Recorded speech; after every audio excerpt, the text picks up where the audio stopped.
Hello football freak, কি অবস্থা সবার? আশা করি সবাই ভালো আছেন।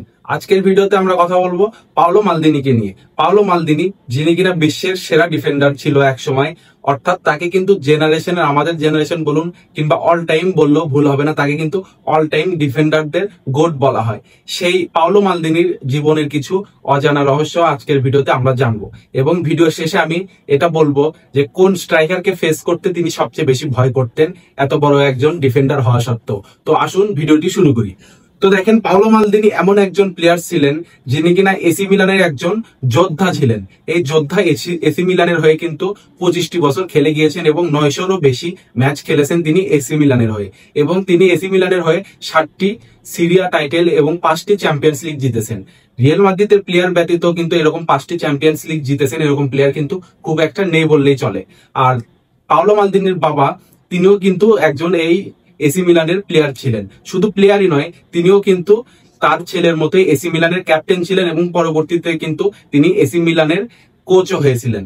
তো এই এসি মিলানের রক্ত কিন্তু পাওলো মালদিনির রক্তে সবসময়ই ছিল, অর্থাৎ পাওলো মালদিনি কিন্তু ছোটবেলা থেকে এসি মিলানের অনেক বড় একজন ফ্যান ছিলেন, যেহেতু তার বাবাও একজন এসি মিলানের প্লেয়ার ছিলেন। তো পাওলো মালদিনি যখন তার ক্যারিয়ার শুরু করে, তিনি কিন্তু ক্যারিয়ারের প্রথমে লেফট ব্যাক হিসাবে তার ক্যারিয়ার শুরু করে। তো লেফট ব্যাকে কিন্তু দেখা গেল যে তিনি ভালোই ডিফেন্সিভ রেট দিতে পারছেন, অর্থাৎ তিনি অ্যাটাকও ভালোই করতেন, আবার ডিফেন্সিভলিও অনেক স্ট্রং ছিলেন। তো ডিফেন্সিভলি তার স্ট্রং হওয়ার পরে এসি মিলানের কোচ কিন্তু তাকে একদম প্রপার সেন্টার ব্যাক হিসাবে ইউজ করলো, এবং তিনি কিন্তু তারপর থেকে তার পুরো কেরিয়ার সেন্টার ব্যাক হিসাবে কাটিয়ে দিয়েছেন। আর সেন্টার ব্যাক হিসাবে কিন্তু তিনি তার ক্লাবের হয়ে যথেষ্ট পরিমাণ ভালো পারফরমেন্স করেছেন, এবং তিনি যে যে ম্যাচই খেলেছেন সেই ম্যাচে তার অনেক দুর্দান্ত অসাধারণ কিছু ট্যাকল আমরা দেখেছি। আর তিনি কিন্তু এই যে তার এত বড় কেরিয়ার, কিন্তু এত বড় কেরিয়ার হওয়া সত্ত্বেও তিনি এই কেরিয়ারে কখনো লাল কার্ড খায়নি। হ্যাঁ, একজন সেন্টার ব্যাক হওয়ার পরেও তিনি কখনো কেরিয়ারে লাল কার্ড খায়নি, কেননা তিনি কিন্তু যখন ট্যাকেল করতেন খুব বেশি ট্যাকেল তিনি করতেন না, তবে তিনি কিন্তু ট্যাকেল করার পরিবর্তে অন্যান্য স্ট্রাইকারদের থেকে বল ছিনিয়ে নিতেন। আর ট্যাকেল করতেন যখন দেখা গেল একদম শেষ উপায়, তখনই যেয়ে কিন্তু তিনি ট্যাকেল করতেন। তো এই এসি মিলানে তার কেরিয়ার কিন্তু শুরু হয় অনেক ভালোভাবে, এবং শেষের দিকে যে তার এই এসি মিলানের ক্যারিয়ারে একটি দুর্ভাগ্যজনক ঘটনা ঘটে। এসি মিলানের কিন্তু আমরা জানি যে সিরিয়াতে তখন কিন্তু অনেক মাফিয়াদের দখলে ছিল, অর্থাৎ এই এসি মিলানের যে আলট্রাসদের সদস্য ছিল এরা কিন্তু মাফিয়ার সাথে কানেক্টেড ছিল।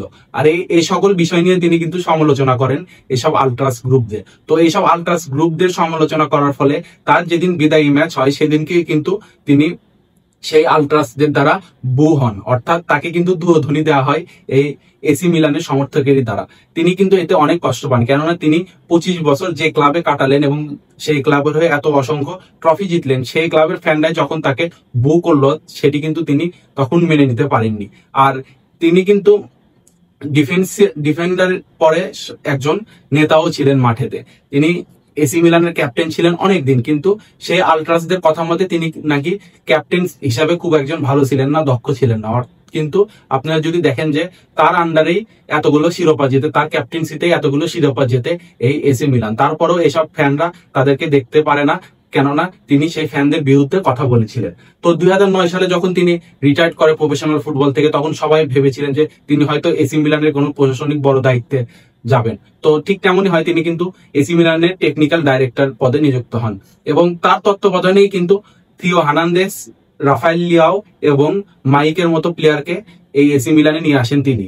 আর দীর্ঘ 13 বছর পর 2021-22 মৌসুমে তিনি এই সিরিয়া জেতান এসি মিলানকে। তো এই এসি মিলানে তার কতটুকু ইম্প্যাক্ট এখান থেকে আপনারা হয়তো বুঝতে পারছেন।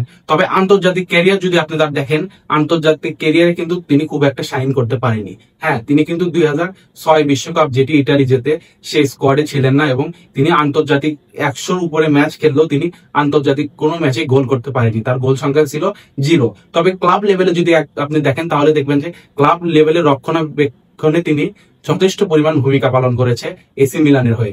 আর তিনি যেহেতু তার ক্যারিয়ারের পুরো সময়টাই শুধু সিরিয়াতে কাটিয়ে দিয়েছে, তো সেই জন্য কিন্তু তার খেলা আমরা অন্যান্য লিগে দেখতে পারিনি। আর সেই সময় কিন্তু সিরিয়া ছিল one of the best league.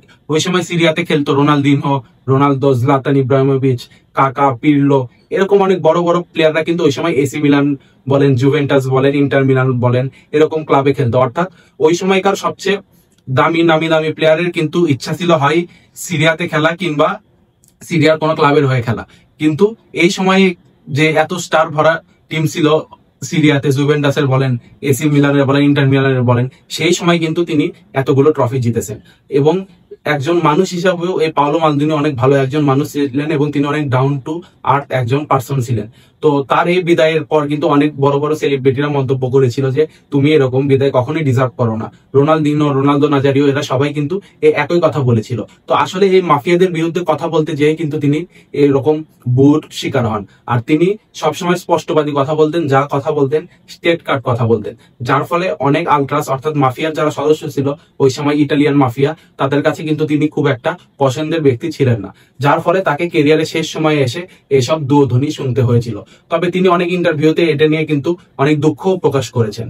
আর আপনাদের বলেছিলাম আমি যে পাওলো মালদিনি সম্পর্কে একটি তথ্য দিব শেষে, যে তিনি কোন স্ট্রাইকারকে সবচেয়ে বেশি ভয় পেতেন। তো একটি ইন্টারভিউতে তিনি এটি সাফ জানিয়ে দিয়েছেন যে তিনি খুব একটা স্ট্রাইকারদের দেখে ভয় পেতেন না, তবে একজন স্ট্রাইকার আছে যাকে দেখে তিনি সবসময় ভয় পেতেন, তিনি হলেন আর কেউ নয় রোনালদো ফেনোমেনাল অর্থাৎ R9 রোনালদো নাজারিওকে। তিনি যখন ডিফেন্ডার ছিলেন তখন কিন্তু তাকে অনেক বেগ পেতে হয়েছে এই রোনালদো নাজারিওকে থামানোর জন্য। আর বর্তমানে পাওলো মালদিনির দুই ছেলেই কিন্তু প্রফেশনাল ফুটবলার, তারা কিন্তু একজন এসি মিলানের হয়ে খেলে এবং অপরজন সিরিয়ার আরেকটি ক্লাবের হয়ে খেলে।